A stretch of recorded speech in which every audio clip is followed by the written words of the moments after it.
As patients, carers, members of the Philippine Alliance of Patient Organizations, we breathe disease and death every day. It is a struggle on all fronts, physically, mentally, emotionally, spiritually, and financially. It has its disappointments, but also high points, as we encountered kind, healing souls along the way. But just when we thought we had it tough, COVID-19 made our fears bigger and deeper. We cannot afford another disease, nor can we afford to put up a fight on all fronts. This is not our fear alone. Never in the history of mankind that there has been a disease that destroyed and disrupted so many lives and hope all over the world. The COVID-19 vaccine is offering us hope. It is not perfect, but at this moment, it is our best chance to stop living in fear and to start living in hope. This will not work if only a few of us chose to be vaccinated. All of us need to get the vaccine because no one is safe until everyone is safe. PAPO stands solidly with experts and advocates for COVID-19 vaccine. We invite you to join this call of unity as we launch Bakuna Now Na to address the infodemic and help increase vaccines acceptance. Never in our history has there been a more urgent call to stand united, get vaccinated, so together we can overcome COVID-19. Bakuna, now na!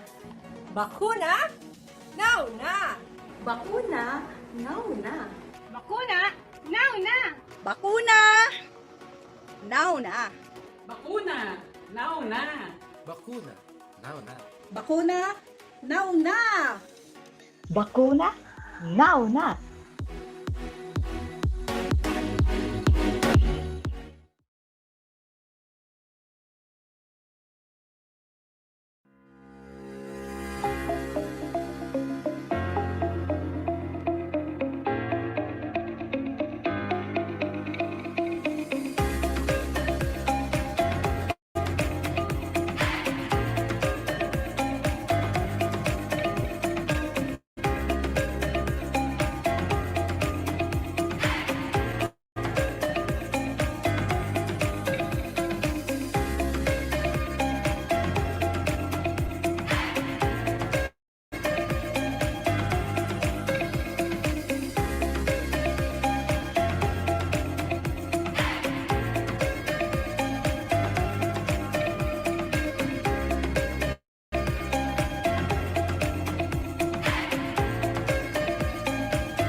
When it comes to how many kids Filipino couples want to have and how many kids they end up having, meron tayong nakikitang pattern.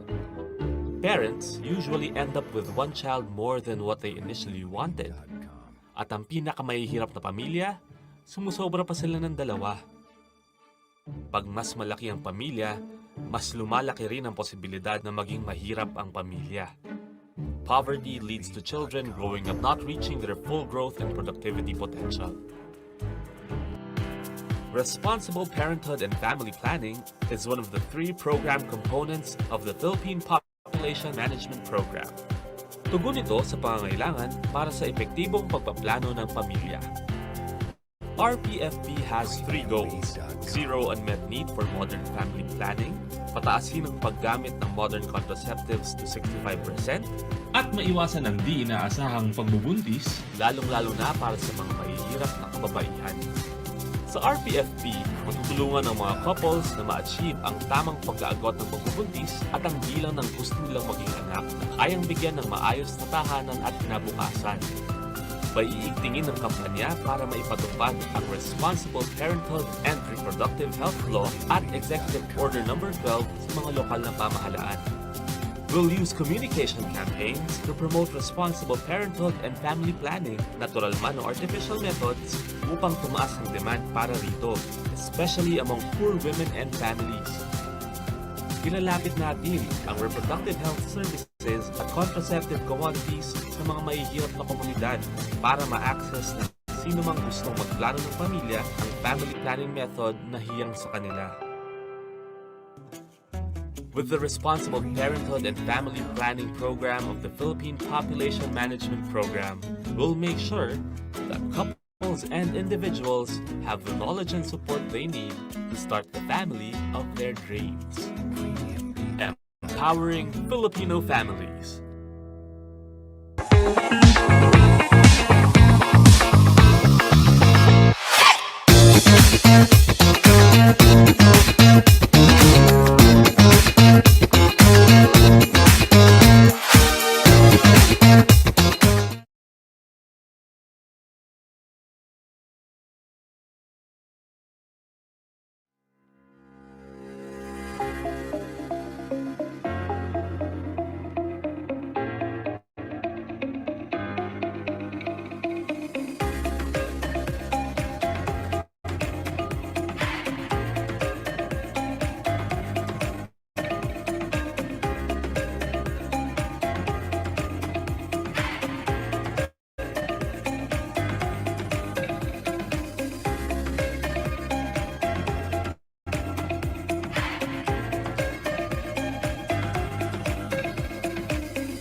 Labanan ng COVID-19, ang kailangan natin ay tama at totoong impormasyon, hindi fake news. Huwag ka agad maniniwala sa nababasa at naririnig. Ang pagkalat ng mga maling paniniwala tungkol sa COVID-19 ay nagdudulot ng panik, takot at maling desisyon. Laging i-double check kung saan nanggaling ang nabasa o narinig. Maging mapanuri at i-share lamang ang tamang impormasyon.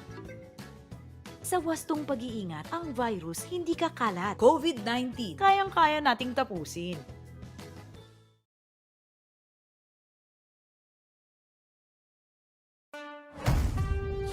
Patuloy pa rin ang laban natin sa COVID-19. And together, we can beat the solusyon. B. Bawal walang mask. I. Isanitize sa mga kamay. Iwas hawak sa mga bagay. D. Dumistansya ng 1 metro. Alamin ang totoong impormasyon tungkol sa COVID-19. Protektahan natin ang sarili at mga mahal sa buhay. Be the solution sa COVID-19!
Magandang gabi po sa inyong lahat. Ako po si Doc Dexter Galban at ito po ang Alaga Health Check-up. And this week, napakaganda po ng ating topic because it's all about blood diseases at sana po masagot po natin ang inyong mga katanungan. So don't forget to type your questions dito sa ating comment section para po masagot ng ating mga eksperto dito sa Alaga. And of course, since this is also an advocacy program, we will be joined by a special guest later. No? Nakasama po natin sa ating advocacy towards improving awareness about blood-related diseases. So let's get things started here, no?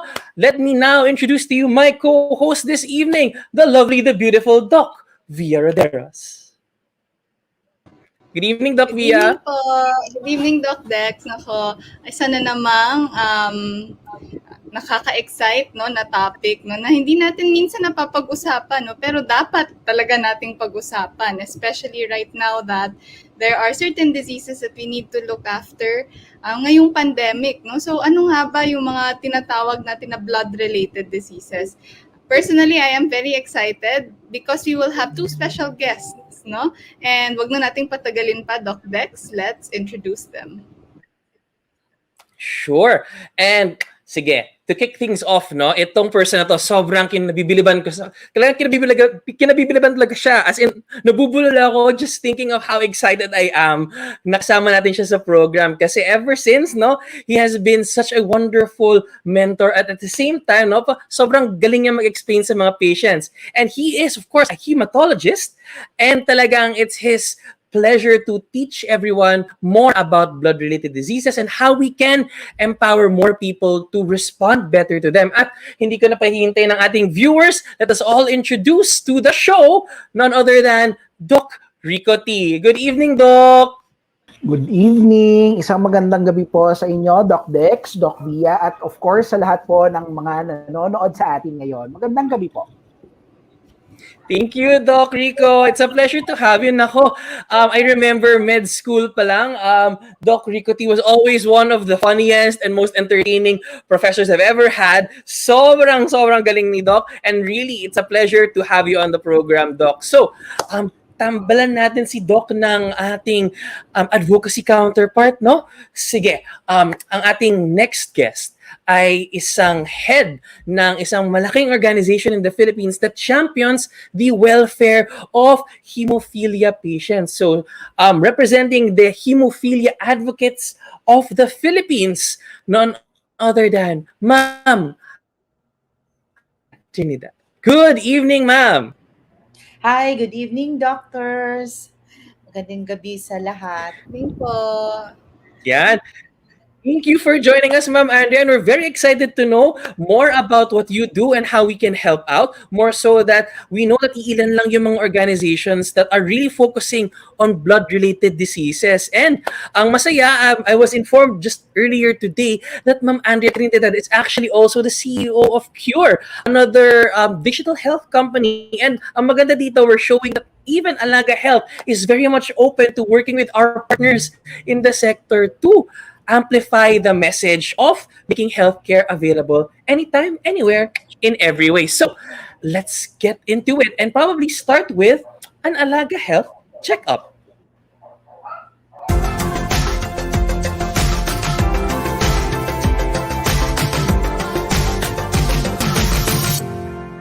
Okay, so it looks like we're having a bit of tech.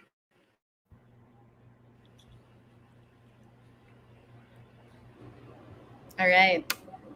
I think we're already here, no? So, Doc Dex, are you with great, us? Great. Yes, thank you for that. So this is the startup part of the program. So tatanungin natin, sige, kasi bihira tayo talaga makarinig ng blood disease-related organization. And would love to know what exactly it is that you do in the organization. So let's give the floor to Ma'am Andrea Trinidad. What does and what do you do for our blood-related disease patients? Yeah, so Hemophilia Advocates Philippines is a patient organization. Yeah. Actually, kapartner po namin ang PCHTM, yung organization ni Doc and also PSHBT, and of course the Philippine Society of Pediatric Hematology. Kasi nga um, supposedly rare blood disorder ang hemophilia, but I don't think it's really rare, no? Hindi lang pa siya kilala. So, Hemophilia Advocates Philippines was founded in 2016. Before po kasi, so we distribute free factor concentrates, yung clotting factor for patients with hemophilia. Kaya partner din po kami ng mga maraming hospitals, PGH, PCMC, DRTTH sa Bicol, yung so marami pang hospital. So kaya nagko-collaborate po talaga kami with the hematologist para ma-assist po natin yung mga persons with hemophilia and other related bleeding disorders such as von Willebrand disease all over the Philippines. Ayun.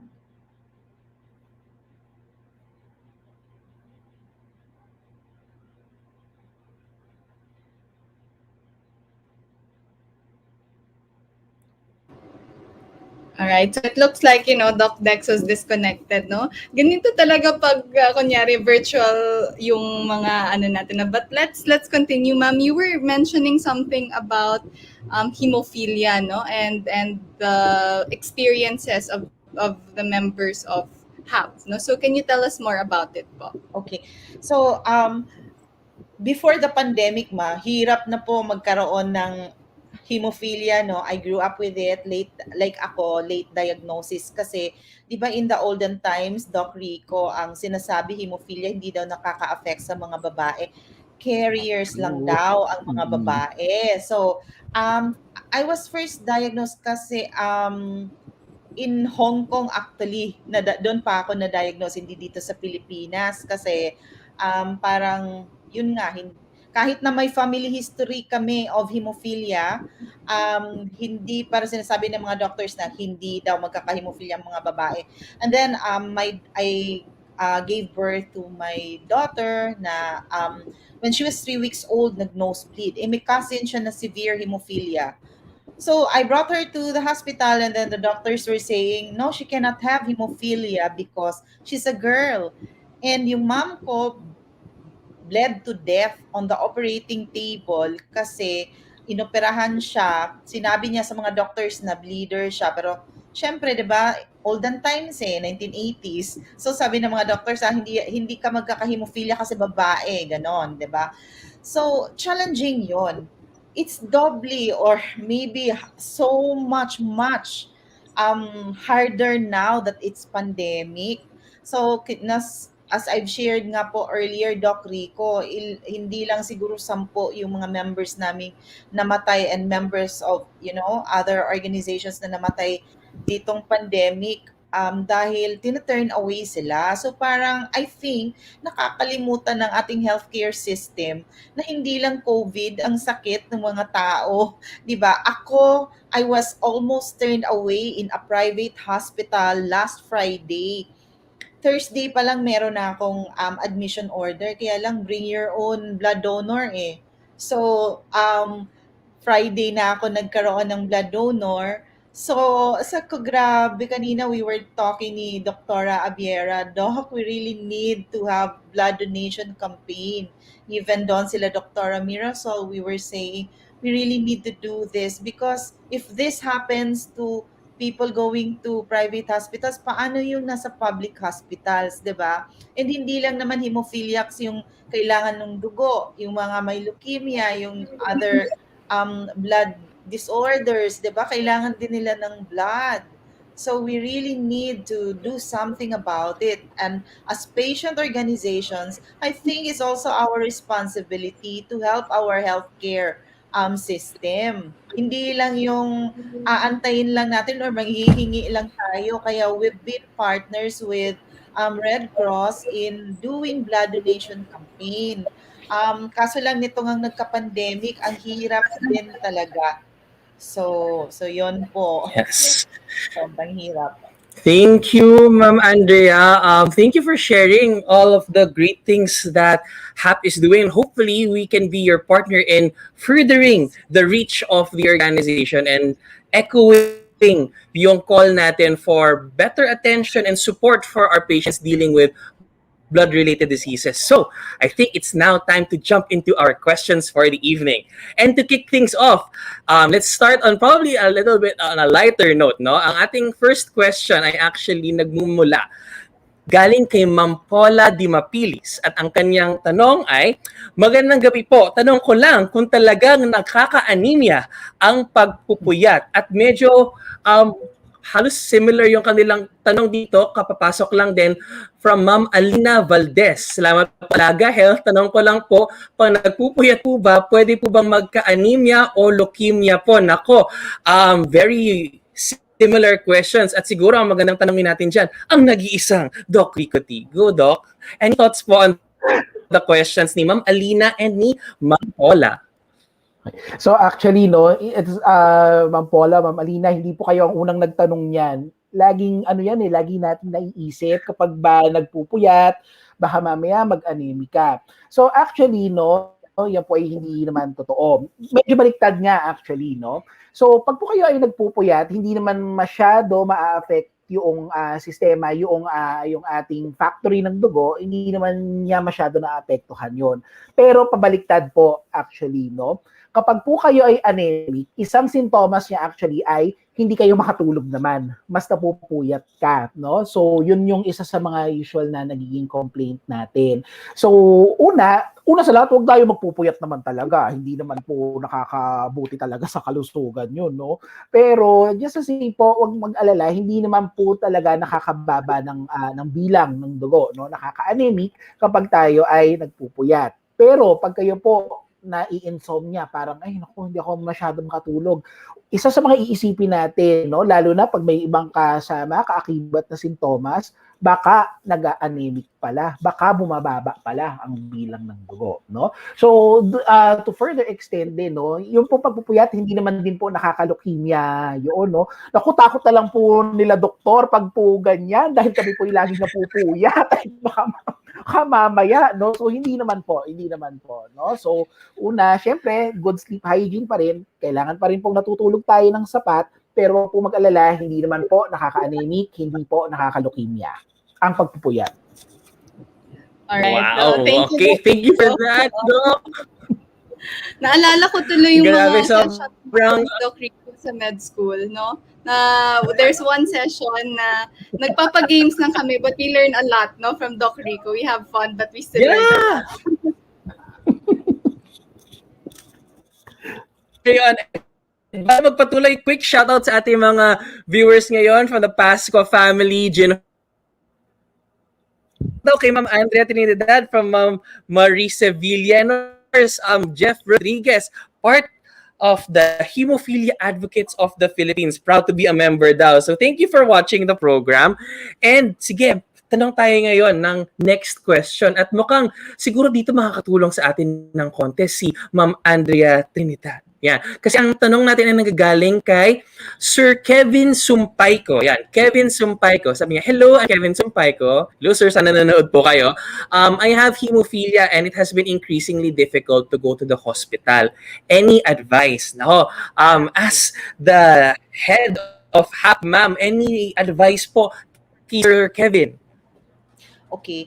So, ngayon po, kaya nga nakakwento ko, Doc, diba, na my company created a teleconsult platform out of our need. Dahil patient kami, ako mismo, before, almost every month sa hospital ako because of menorrhagia, and nagsasawa na si Dr. Torres sa kakakita ng mukha ko dahil pasaway to. Tapos itong sabi niya, bakit mababa na naman dugo mo ngayon? Sabi ko, Dok, kasi takot akong pumuntang hospital. Sabi niya, well, that's understandable.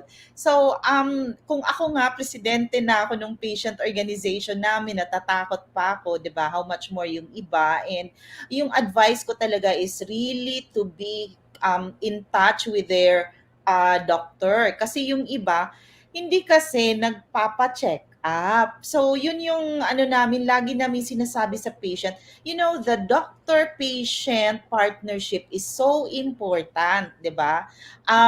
Kaya kailangan makipag-collaborate sila kahit na wala silang bleeding, dapat once a month man lang mag-hi hello kay doc, 'di ba?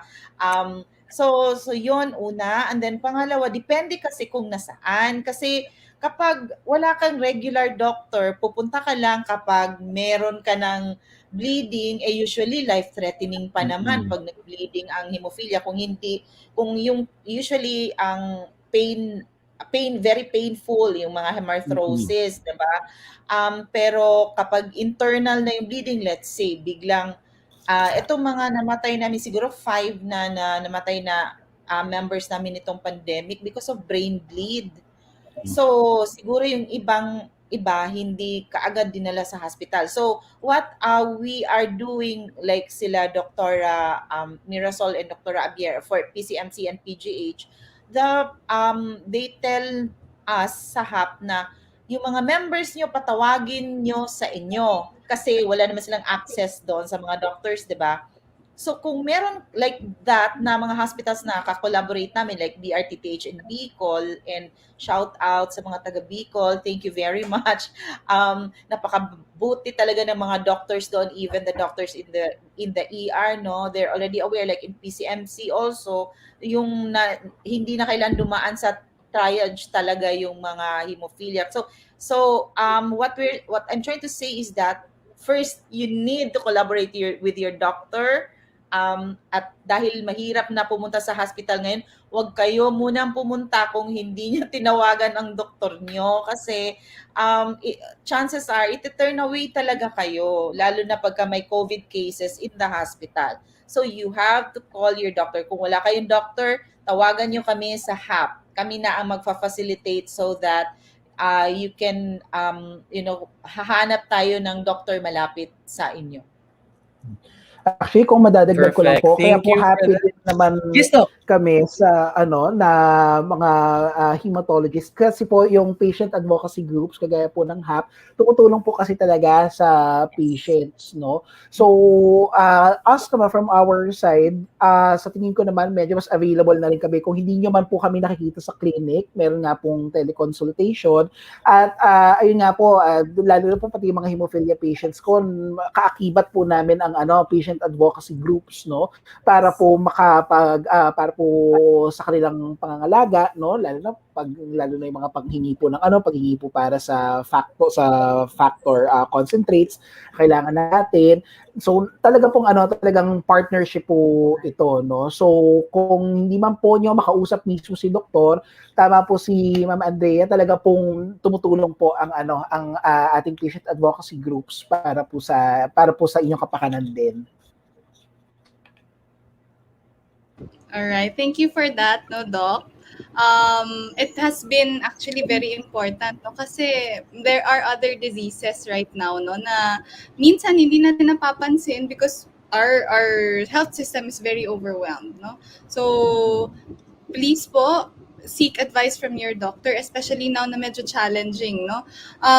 There are a lot of questions from our comments actually. Shout out po sa lahat po ng mga nanonood po sa atin ngayon. Probably we can take some of the questions, no. Ang dami po mga questions right now from, let's take the question from Sir Aldin Cabezas, no, from our comments, no. Hello, watching from Bacoor. Meron po akong hemophilia A. Namaga 2 braso at tuhod tapos nagpasa. Nag-bleeding din ang gums. Ano po ang magandang gawin ko? Salamat po. Maybe Sir Rico, Doc Rico and Ma'am Andrea can give their thoughts regarding this as well. Opo. Naku, sir, kailangan na po natin mag-hospital. Hindi po natin gusto ang mga ganoong nagkakaroon kayo ng mga bleeding, no? Dahil over time, lalo na po pag tumagal, yung paglagi po kayong nagkakaroon ng mga pagdudugo dyan, masisira kasi yung mga dugsungan ng buto, yung mga joints, no? gusto po na, lalo na po ang hemophilia, yan kasi po ay matagalan talagang sakit, no? Sabi ko nga po sa patients, umabot po kayo ng 80, 90 anyos, face ko pa rin po ang makikita ninyo. So, ibig sabihin po, kailangan maalagaan ko kayo hanggang umabot tayo sa isang very, very ripe old age. Kaya habang maaga po, maganda na atin na pong nagagamot yan. Karaniwan po, kapag kayo lalo na ay nagkakaroon po ng bleeding sa ganyan, una, tulad po sabi ni Ma'am Andrea, masakit po. Wala po akong hemophilia, pero alam ko masakit po talaga yan dahil ang paga niyan, ang pula-pula, hindi mo talaga maigagalaw, no? So I would really recommend na sana po makapunta po ng hospital. Ideally, makakapagbigay sana tayo ng factor concentrates, yun pong sinuswero. Kung sakali pong wala, susubukan natin kung tayo makakapagbigay ng cryoprecipitate o kaya po ng plasma kung sakali. Okay. So thank you for Doc Rico. Sir Alvin, it's important for us to seek help na po, especially during this time, no? And maybe we can take another question from the comments, no? This is actually from Miss Emery Cristiano. And before that, no, may quick shout out po for Doc Rico Tee. Hi, Rico Paulo Gomez Tee. Miss you, kapatid. No? From Ma'am Jenda Bell. So, hello daw po. All right. Okay, so from our comments, there's a question from Miss Emery Cristiano. No? Hello po, is thalassemia a lifetime disease? How can we help people with thalassemia and lupus? Thank you, Doc. Hello, Miss Emery. Thank you for your question. Doc Rico, mukhang sa inyo po ulit ito, no? So, Opo. how can you advise Miss Emery? Thalassemia po, yes, lifelong, lifelong disease po siya, no? Although, sometimes, lalo na po sa mga very minor, ibig sabihin yung hindi ganoon ka pangit na na thalassemias, I'd rather not think of it as a disease, no? Hindi po may mga thalassemia po kasi na parang nariyan lang, kumbaga parang normal variant lang siya, no? So, ang thalassemia po, pag nariyan na talaga siya, kasama mo na siya, no? Kasi yan po ay isang inborn na condition. May ilang thalassemia na medyo hindi ganun kaganda ang course, medyo mas mas active, parang gano'n, no? Lalo na kapag yung mutations o yung mga pagbabago na nangyayari doon sa mga gumagawa ng dugo, medyo malaki yung defect, no? Malaki yung sira. Mas gising siya. So, ang mga patients po na may thalassemia, karaniwan, yan ay nagsasalin, no? Yun po ang isang hindi natin masyado gusto, no? Lagi po kasing nagsasalin yan dahil hindi ka makagawa ng normal na dugo. Paano natin sila matutulungan? Una po, isang magandang idea ang pag-donate ng dugo, no? Dahil marami po talagang nangangailangan, no? So hindi lang po para po na patients natin na may thalassemia, kundi marami pa pong ibang mataas po talaga lagi ang pangangailangan natin sa dugo, no? Lalo na po doon sa mga inooperahan, yung mga nanganganak, doon po sa mga may problema din sa dugo, no? So yun po yung mga isang paraan para po matulungan natin ang patients na may thalassemia. Mayroon din pong support group, no, para po sa thalassemia, at ini-encourage natin, no, tinatawagan po natin ang ating mga patients na mayroong thalassemia na buklod-buklod po tayo dahil sama-sama po tayo nalalaban against thalassemia, no? Ang lupus naman po, yan medyo matagalan din pong sakit, pero natutulog po naman yan, no? Huwag natin siyang aawayin dahil pag siya ay nagising, magagalit talaga siya. Kaya si lupus, tahimik lang lagi muna. Alright. Oh, thank you for that, no, Doc Rico. Naku, ang dami na namang natututunan ng ating mga viewers, no? And we can probably do a shout out to the Sevilla family, Rodriguez family, to Miss Aika Jim, no? And of course, the Pasqua family, no? Meron din ditong comment, no? From Miss Aika Gino, watching from Laguna, yung anak niya po na 8 years old at kapatid niya na 27 years old ay mayroong pong hemophilia B. So what can we probably advise them, no, Doc Rico and Ma'am Andrea, no? Given na may kapamilya sila, no, that has hemophilia and a blood-related disease. Siguro po si Ma'am Andrea, baka po may kung paano po makasama sa inyong advocacy group. Actually po, member po namin yan sila Danica. So, si Aika, member namin yan. And um, mahirap po kasi talaga yung Hemophilia B. Napaka-rare po kasi ng Hemophilia B. Kung ang Hemophilia A ay hindi masyadong rare, ang Hemophilia B sobrang rare yan. Kaya sila talaga yung totoong royal disease kasi yung royal family Hemophilia B yun. Hindi yung kaming mga A, hindi kami ganun ka-royal, not so royal kami. So, Princess. yeah, prinsesa lang. Sila queen sila si Queen Victoria. Yun, mahirap. So, yung active naman po sa HAP ang si Danica and yung little boy niya, nakakatuwa yung little boy niya. So recently, talagang nitong pandemic nakakalungkot, two of yung baby ni Danica and yung kanyang isang brother passed on. Dahil po, ang hirap talaga ngayon sa nitong situation nga natin no sa COVID. So kaya taos puso po ako talagang nakikiramay dito sa family nila and sa lahat ng mga families na nawalan nitong situation natin sa COVID. And I guess sila naman Danica, they know that they have to go to the hospital talaga, like yung son nila, the 8-year-old boy, na ospital din yan noong last year. So alam naman nila yung proseso. Mabuti naman dinala naman agad sa hospital. So he's he's okay na. Yung baby lang yung hindi nag-survive, newborn yun So opo. Kaya pagka Hemophilia B at saka yung mga patients na may inhibitors, we always tell them, pumunta na kayo sa doktor kasi wala talaga tayo blood products lang talagang magagamit natin for now dahil mahirap kasi doc pagka may inhibitor, ang hirap hanapin ng bypassing agents. Tsaka po medyo ang costly kasi, no? While available po, di ba, ang costly kasi, noon lalo na po ang factor 7, medyo ang costly kasi niyan. It's available, kaya lang po, with the dosing that we have to give, yung kung paano po natin siya ibibigay, hindi po talaga kakayanin dahil sobrang ang mahal niya. Million a day. So important talaga po no na may partnership talaga between the doctor and patient groups, no? Patient organization, yes.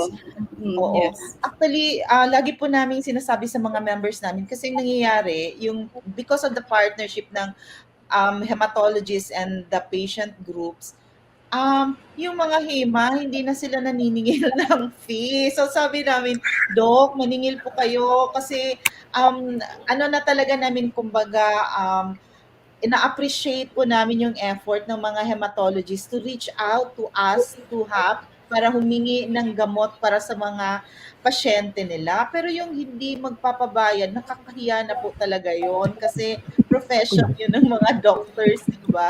So sinasabi namin, okay na po, tama na po yung gamot. Kasi laki na ng savings ng mga patients when we provide them. Imagine one infusion, doc, for example, sa case ko, dahil medyo ako ay malusog, so 3,000 IUs per ang cost niyan, ipagpalagay natin na sa 3,000 IUs kasi $1 per IU yan So that's like 150,000 per infusion. Pagka severe yung bleed ko, every 12 hours. Diba? So talaga mamumulong. Opo. Grabe. Kaya sobrang ganda po na binibigyan natin ng focus ngayon yung partnership between the doctors and patients and the patient groups, no? And we're actually bridging that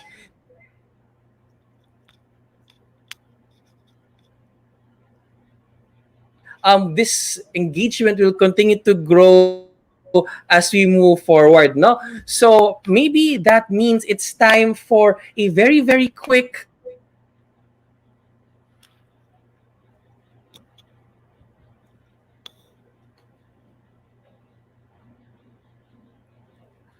akala ko ako yung nag-freeze.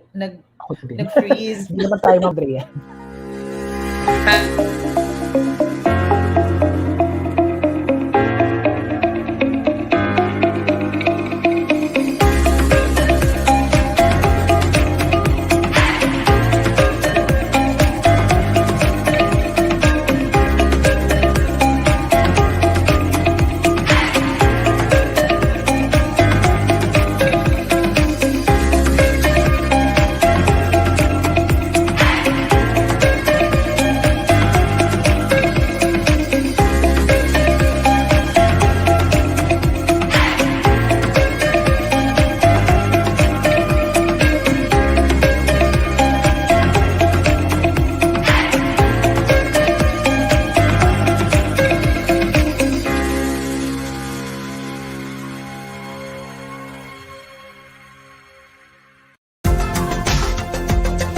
Yan.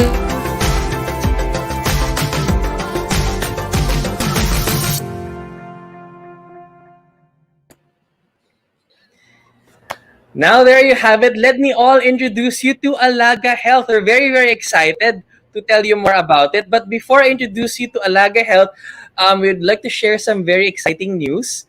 Just last Tuesday, Alaga Health actually became the very first grand winner of the Globe 5G Hackathon and the first recipient of its Globe for Good Award.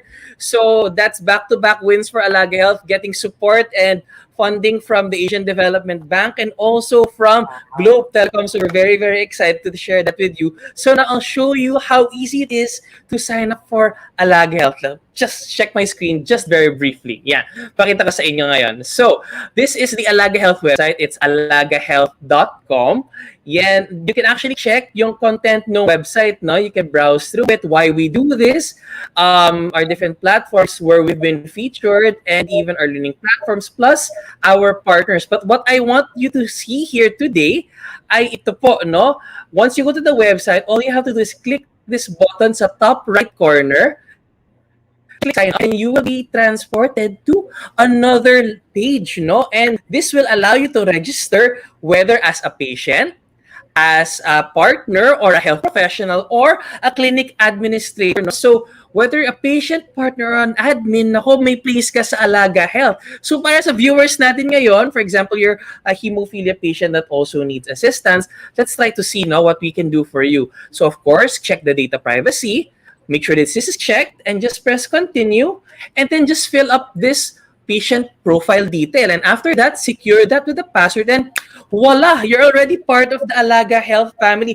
Less than 1 minute to 2 minutes, no? Just to sign up sa Alaga Health. And masaya po is that you can already download the beta version ng Alaga Health app for patients and even the Alaga Health Partners app for our health professionals. So in the future, maybe you can see Doc Rico Tee pag kailangan nyo ng consultation with a hematologist. And nako, what if mag-partner up ang Cure and Alaga Health in the future? So very exciting prospects coming to you hopefully very soon.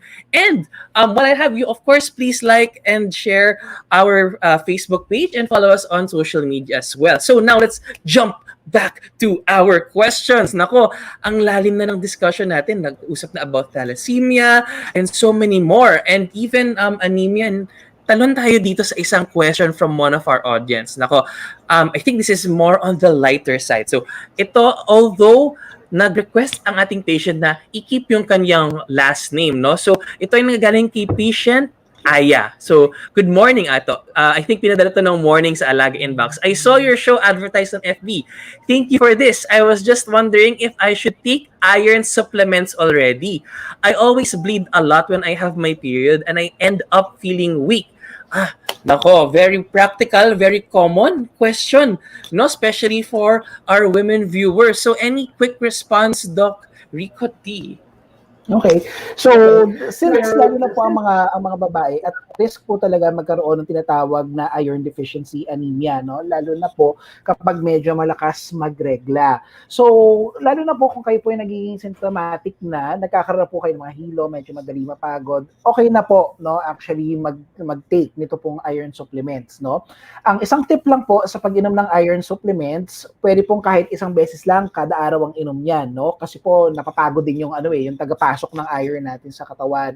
So kahit po isang beses lang kada araw ang inom, ang usual suggestion ko po kapag yan iinumin, bago po magtanghalian. Hindi pa ho kayo nakakakain kasi mas maganda ang pasok niya kapag kayo wala pang laman ang tiyan. Wala kasi siyang kalaban pag papasok siya sa katawan. So yes, okay naman na mag-take ng iron supplements. Although still I would recommend na baka kailangan pa rin nating makita ang ating friendly doctors, no? Dahil okay naman, no? Natural nagkakaroon ng menses. Pero kapag sobrang malakas to the point na nauubos na yung stock natin ng iron, yung ingredients natin para makagawa ng dugo, baka kailangan investigahan natin ng konti yan. Baka may nakatago kasi na dahilan, no? Again, iron deficiency, hindi basta-basta mangyayari yan. Laging merong nasa ilalim yan. Kaya yun yung kailangan pa nating makita, ma-find out. Po. O kaya Ma'am Andrea, kayo naka-iron din po kayo dapat. Yes po. Actually, naka-iron po ko kaya lang kasi yung menorrhagia ko, Doc. Sobra-sobra talagang lakas. Menorrhagia. Ay, menorrhagia talaga. As in, Alright. No? Hello again, no? Ako Hello. meron lang mga technical difficulties, Doc Rico and Ma'am Andrea, no? So, thank you, no, for answering yung mga concerns ng ating mga viewers. No? And Doc Dex is back, no? Alright, Doc Dex. Yes. Nako. Pabugso-bugso ang siguro dala din ng weather, no? And of course, napapagod din siguro yung internet sa ating COVID-19 pandemic. Sana makabalik na tayong lahat para hindi tayo nakadepend sa internet for our connection with each other, no? But balik tayo. So, ang ganda ng discussion so far. I think we've covered quite a number of blood-related diseases already, no? And to think na 1 hour lang yung show natin. Pero before we move on to the next question, ano lang tayo, let's have a very quick peek with Alaga Doctor.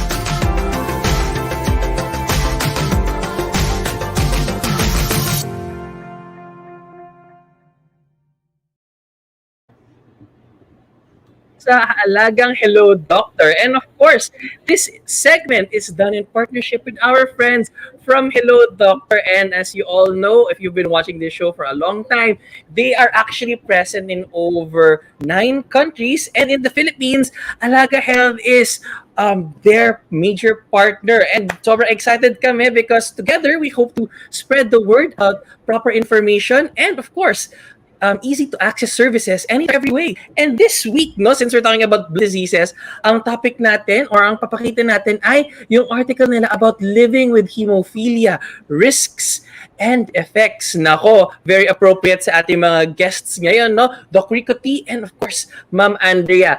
And this was written by Ma'am Ruby Cornelius. And ito ang maganda si Hello Doctor, medically verified information checked by Doc Jovel and De La Cruz Bigalbal. So you can actually check the article out at hellodoctor.com.ph.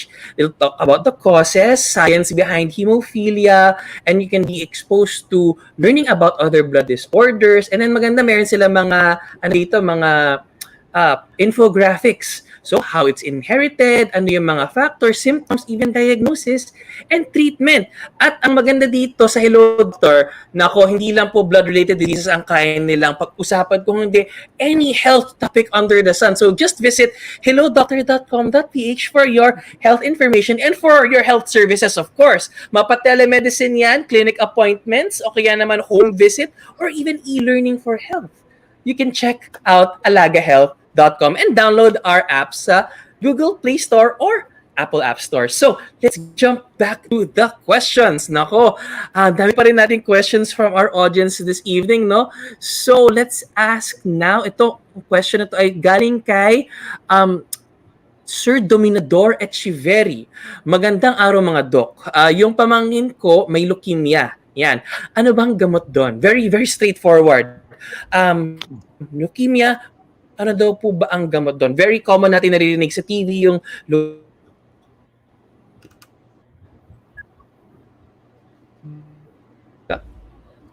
Yes, na. So, ang leukemia, no, so para malinaw na po, no, ito pa ay isang uri ng sakit sa factory ng dugo. Ito pa ay actually cancer ng dugo, no?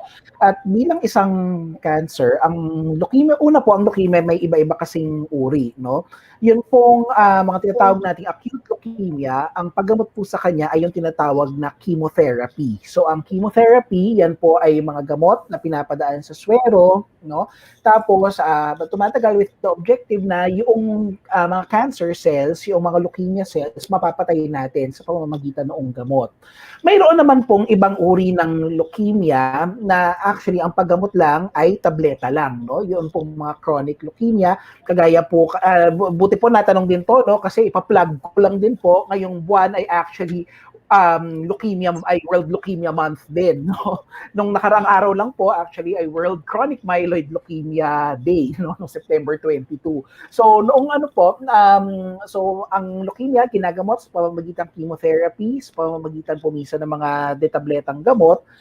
bukod po doon, ang mga pangsuportang gamot kagaya, mga suportang pamamaraan, kagaya po ng mga pagsasalin, kasama po yan, ang mga antibiotics, lalo na po kapag ang mga patients nating may leukemia ay nagkakaroon ng infection, importanteng kasama din po yan.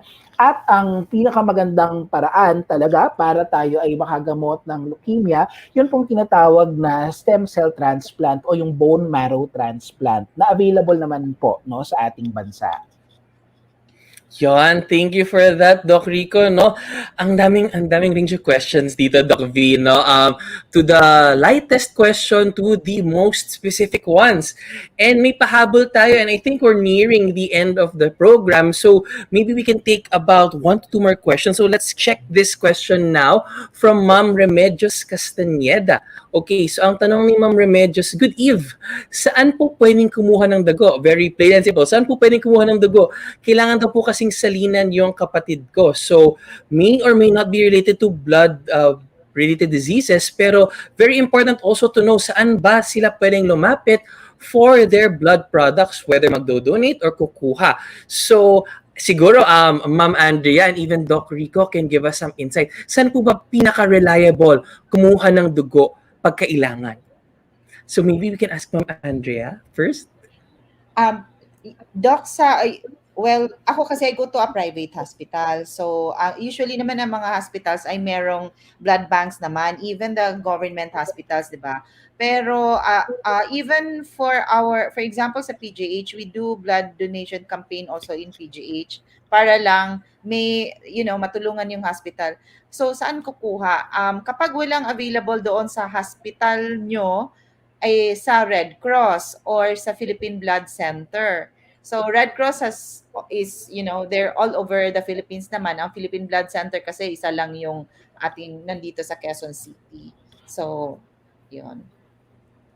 So, dadagdag ko lang po, the best way para po tayo makakuha agad ng dugo actually ay mag-donate tayo ng dugo, no? So, yun po ang pinaka magandang paraan.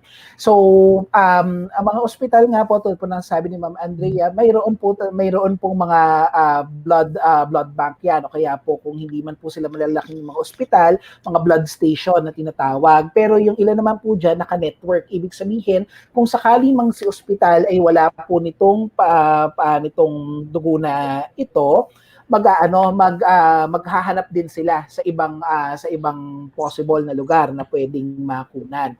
Generally po, lalo na po sa Metro Manila, ang medyo malaki po talagang mga nakukunan natin ng dugo ay ang Red Cross, no? Dahil nga po marami talagang nagdo-donate.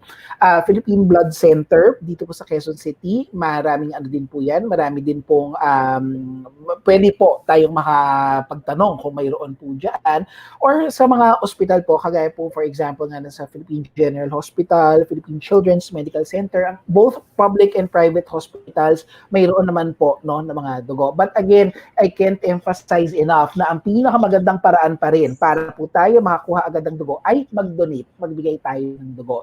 Mag-donate po tayo hindi lang dahil merong nangangailangan tayong kamag-anak, kapatid o sino man, pero mag-donate tayo dahil ito po ang tamang way, no? Ito po ay tama lang na gawin para sa ating lahat. And of course, it's important talaga na Yun. mag-donate. Oo. Naalala ko no, Doc Dex, even dun sa med school may mga initiatives no for Bloodletting. donation, no? So, yeah, bloodletting. Yes, naalala ko, nag-field trip pa tayo noon sa Philippine Red Cross, if I remember correctly. Tuwang-tuwa ako noon, no? Tapos, si Ma'am Andrea. Yes, Ma'am Andrea. Andrea. Doc Rico, pwede ang hemophiliacs ba? Pwede mag-donate ng blood? Ay, hindi po. Huwag na po nating ubusin. Actually po kasi ang problem po natin kapag may blood disease, hindi po talaga siya allowed mag-donate ng dugo. So usually po nga ang maganda kasi ang hemophilia, in secret, medyo maraming platelets talaga yan kasi nagtatry siyang magtapal eh. Kaya lang po kasi baka po maging danger naman sa inyo as a donor pag kayo po ay kinunan pa natin ng dugo, no? So sa donation kasi safe para sa tatanggap, safe din dapat para dun sa magbibigay, no? So hindi po namin kayo ipapain na kayo ay mapahamak, no? Gusto ko happy at safe pa rin po kayo. Yan, thank you Doc Rico. And any advice to dun sa mga na-inspire nyo na mag-donate ng dugo? Kasi yung iba natatakot, naku sabi daw nila bawal mag-donate ang may tato, bawal mag-donate ang puyat, bawal mag-donate ang sobrang taba, ang sobrang payat. Ano daw po ba talaga yung mga bawal kapag gusto mo mag-donate ng dugo? For the benefit of our viewers, Doc Rico. Okay. So, kaya po tayo nagkakaroon ng mga restrictions. Ibig sabihin, no, kaya po hindi lahat natatanggap para po mag-donate ng dugo ay dahil gusto natin na yung dugo na makukuha natin ay safe para doon sa tatanggap. Gusto din natin na yung magbibigay ng dugo, hindi naman siya hindi magkakaproblema, hindi naman mapapahamak, no? So, generally po, kapag po kayo ay may tattoo, lalo na po kung kunwaring yung dun sa disposable na karayom ang ginamit po para sa tattoo, okay lang naman po mag-donate yun, no? Kung lalo na kung kunwari po ay yung malinis naman yung pagkakagawa, so yun, okay lang naman po mag-donate yun, no? May weight requirement kapag po sobrang mapayat, less than 55 kilograms, hindi po nakakapag-donate kasi medyo konti na lang po ang dugo nyo at hindi na po namin kukunin yan. So, kapag naman po sa BP, usually po dapat tama ang BP, hindi po yung sobrang taas dahil baka mamaya kapag nag-donate kayo ng dugo, kayo naman po ang magka-problema, baka duguin o kaya magkaroon tayo ng iba pang problema, no? So, yan po, sinusuri, no? Sinusuri naman, may interview po yun bago kayo mag-donate at i-examine po kayo ng doktor bago kayo mag-donate para, again, safe dun sa tatanggap, safe din para sa'yo na mag-donate. Yan, thank you for that, Doc Rico. No? And it looks like we're almost out of time. So maybe it's time for the Alaga Health wrap-up.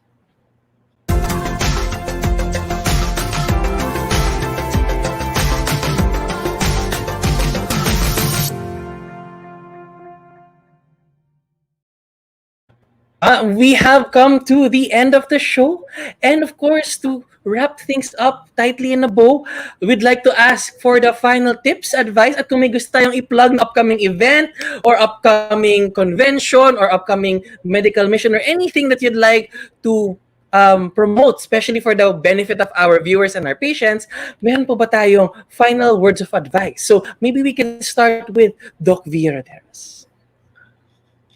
All right, so thank you again, Ma'am Andrea and Doc Rico, for again just not giving us the information, the knowledge regarding blood-related diseases, pero they also inspired us, to help other people as well, especially those na may mga sakit na related sa dugo, no? I'll keep this very short and sweet, no? Para we can also hear from our special guest, no? Please take care of yourselves po pa rin. It's a way for us to not show only self-love and self-care, but also showing love for the people that you're taking care of. Kasi hindi natin mabibigay kung wala tayo, no? Hindi tayo healthy, no? So please take care of yourselves, especially during this time, no?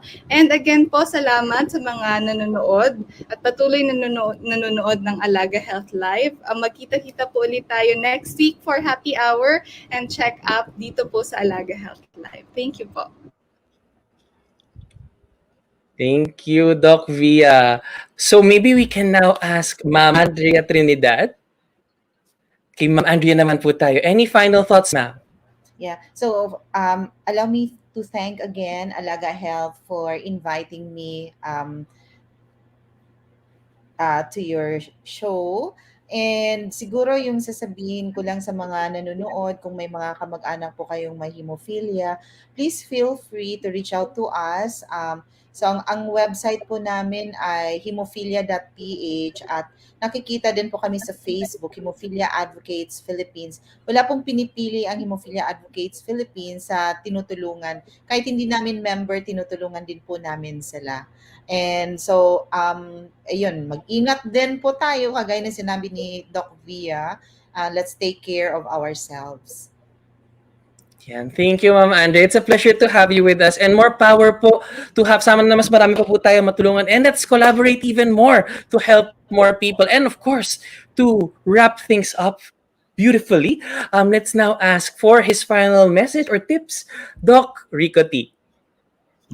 So, una sa lahat, salamat po ng marami sa Alaga Health for inviting us, no, para po ma-share namin ang aming kaalaman at ang aming advokasya, lalo na po para sa mga patients, no. Salamat po, no, Ma'am Andrea, sa inyong tulong po para sa lahat ng ating mga patients, no. Ako po nagpapasalamat pa sa lahat ng mga patients po na ating natutulungan. Ngayon po, ang sakit po sa dugo, no, aminin naman natin, hindi po ganun ka-common talaga or kadamiyaan. Yun nga lang po, no, minsan talaga medyo hindi siya ang pinaka-okay na sakit na magkakaroon ka. Pero gusto ko lang po ipabatid na kahit ano pong pagsubok yan, kayang-kaya po natin yang gamutin, kaya po natin yan i-address. Kami pong mga doktor ninyo ay nandito para tulungan nyo. Kami po ay inyong mga kaibigan at kami po ang lalaban para sa inyo. So tulong-tulong po tayong lahat. Stay safe always. Magpapakuna po pala tayo. Magkakalimutan. Yes! Vaccinations, please! Yan! So, that's it. We have come again to the end of another check-up dito sa Alaga Health. At muli, sana makita-kita po ulit tayo sa susunod na Sabado para na naman sa isang masayang oras ng kwentuhan at libreng konsulta dito lamang sa Alaga Health Lives Check-up. And of course, hopefully you won't miss next week's episode because we will be celebrating Filipino Elderly Week. Nako, mga lolo at lola po ang bidang-bida natin next week. So, kalabitin na sila. Lolo, lola, po tayo at mag-enjoy at matuto din sa